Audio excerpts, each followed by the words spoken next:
Reddit, I want to hear your horrifying Furby stories. This wasn't so horrifying for me, but for my grandmother. I was born in Romania but grew up in Philadelphia.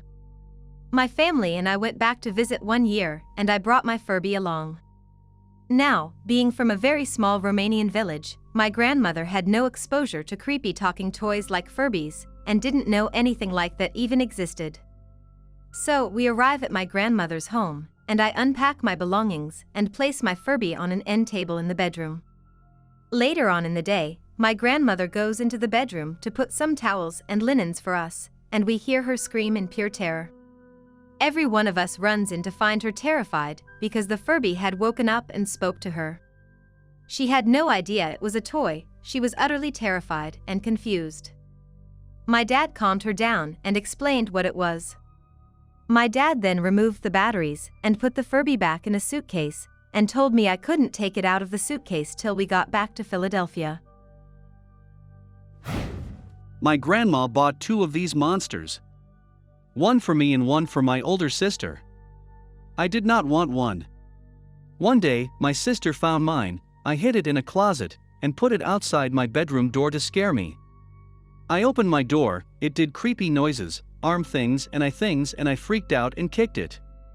It flew down the stairs, hitting several steps and bouncing down. It stopped a couple of feet from the stairs and began flatlining and making a horrible noise and just generally flipping the EFF out. After an initial freakout about it going crazy, we both felt victorious. We killed it. So my sister used to collect all these Furbies. Hundreds. It was weird, but that's just her. One day she buys one on eBay. We thought it was a joke. It said haunted Furby. It was cheap enough, so she went for it.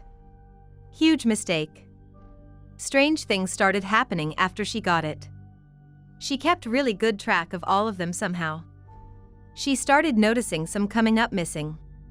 At first, she blamed me, but after searching my room she begrudgingly dropped it. For a couple of weeks, Furbies would come up missing without a trace. My sister had become depressed at the loss. One night I woke up. It was pitch black. I could hear something small moving out in the hallway. I gave a disgusted groan at the thought of rats. I got out of bed and grabbed my hockey stick. I felt my way to my door, and just as I pulled it open I heard do-do-do-ee-ee-ee-ee. Still pitch black, I could only see 2 robotic eyes on the floor. I yelled in shock and then gave a relieved laugh when I realized it was just a Furby.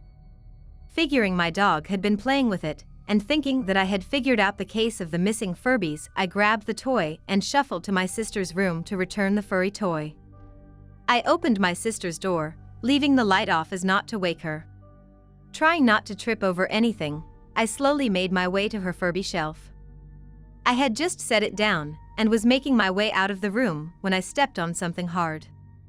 Biting my lip to keep from crying out in pain, I looked down to see what I had stepped on. I couldn't make it out in the poor light. I bent over and picked it up. It was a Furby's head. Looking at the floor a little longer, I discovered that her floor was littered with pieces of Furbies everywhere. That's when I heard my sister's muffled cries. I looked at her only to see that she was tied up and gagged, with a terrified look behind me. "Oh, was all I heard from behind me. I of course said fuck this and ran to my mom's car, drove to the airport, then flew to Mexico, where any Furby that's found is immediate sold and sent back to America.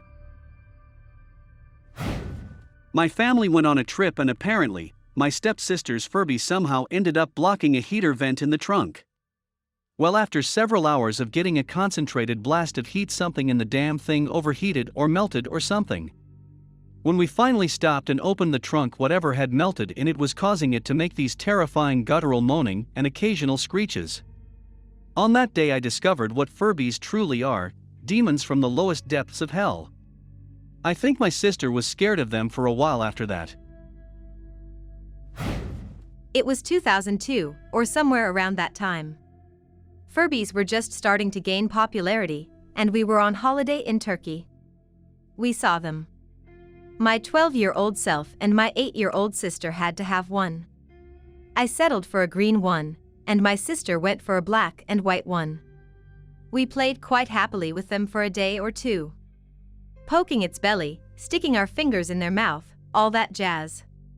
There was that one night, it was stormy as all hell outside, our parents were at the hotel bar downstairs, me and my sister were in the room, trying to sleep on the sofas, Furbies on the tables opposite us. The lightning cracked outside, giving the room that lighting you see in horror movies, you know, with the cracked shutters. They were there, staring at us, eyes wider than fucking dinner plates. These things close their eyes when they sleep. But there they were, staring at us. My sister was on the other sofa, and hers was doing the same. I heard her start to wail. Feed me. I don't think I ever punched a toy so hard in my life. Since then, not heard a peep off the thing, it's hiding in the attic. Somewhere. Not sure where. I'm always careful when I go up there, though. Demonic little bastards. Me and my sister were given Furbies as children. Our parents should have been reported to the Department of Child and Family Services for this, but it was Christmas, and they couldn't give us another fun cage again. This was a magical device in which we were placed when my mother chose to drink or my parents had their special friends Trent and Judy over to play Scream and Scrabble. It was an inescapable imagination containment unit with metal bars that were in the basement with the laundry machine. Anyways, my Furby and I became pretty close. I fed him, clothed him, and got tired of him within a week. 10 years later, my parents decided to move into a community in which other adults who enjoyed Scream and Scrabble lived together in harmony and nudity. When cleaning out an upstairs closet, I found the Furby. I picked him up and began to reminisce on the literally 8 memories I had with it.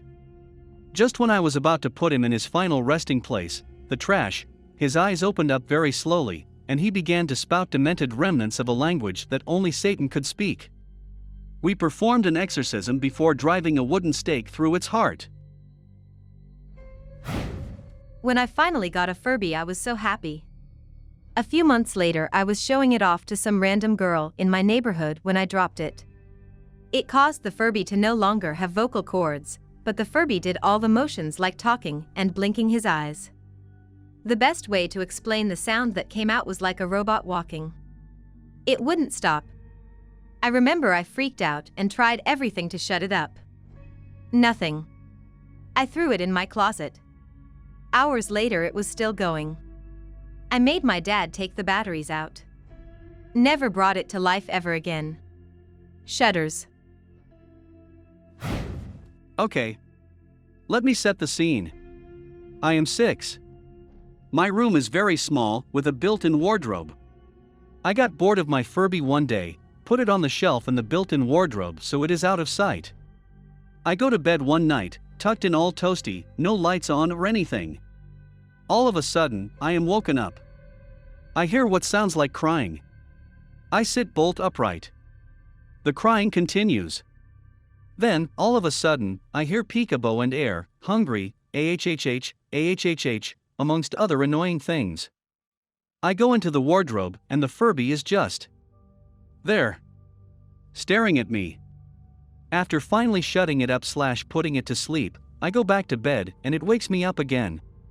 It was only after ages of getting the batteries out, I finally got peace.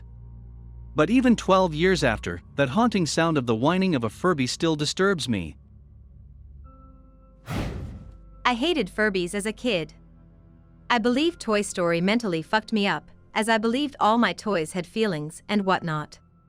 So when the Furby was hungry or tired, I felt incredibly bad for it. Also, I believed when the batteries in a toy died, the toy itself died. Therefore, I never had battery-operated toys, still hate battery-operated things. One year for my birthday, my uncle gave me a Furby. I remember unwrapping it in front of the family, gently setting it down on the floor, and running off crying and screaming to my mother about returning it. It was gone the next day. I put mine in the back of my closet. Long after I'd forgotten it was there, one night, many months later, some subtle settling of the house, or the pile of crap in there caused the thing to fall over at about 3 a.m. I screamed like a small child when its voice blared me out of sleep. I hadn't played with or touched my Furby in months. One day, I was sitting around watching TV when I hear this groaning noise. I look over and my Furby's eyelids are fluttering, and it's making the most disturbing groans. I threw that thing in the trash. I got this. When I was young, I got a Furby. I played with it for a few weeks and got bored of it, so I put it away with my other toys. Well, a few weeks later my family finally sold our house, and I had to pack up my stuff for the move. Well, I put my Furby in the toy box, and sealed it up and put it with the other boxes. Well, for the next month or so until it was unpacked at my new house.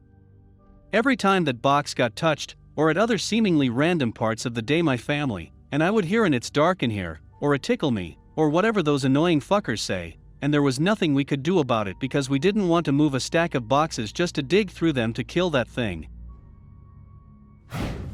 I had a Furby, they were seriously evil.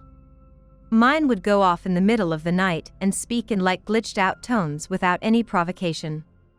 There's nothing scarier for a kid than hearing some demonic gibberish mixed with sounds that a computer fueled by pure hatred coming from a wardrobe at 2 in the morning.